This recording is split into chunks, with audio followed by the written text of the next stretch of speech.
हैं metals are used to make wires because they are, तारों को मेटल्स को तारों में इस्तेमाल किया जाता है किस वजह से, क्योंकि वो कंडक्टर ऑफ इलेक्ट्रिसिटी, शाइनिंग या हार्ड, किस वजह से उनको तारों में इस्तेमाल किया जाता है। दसवां है which of these is a conductor, इनमें से कौन सी चीज कंडक्टर है, वुड, एल्यूमिनियम या रबर। आगे खोलें क्वेश्चन नंबर 2।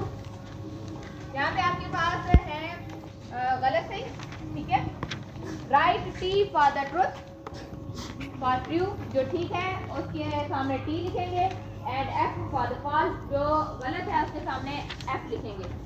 ठीक के सामने टी और गलत के सामने एफ। पहला देखें, particles can closely packed together in solid. दूसरा है some metals are soft and light weight. तीसरा है metals are used in making electrical wires. चौथा है kitchen utensil are usually made from gold. पांचवा है water and balloon float on water due to low density.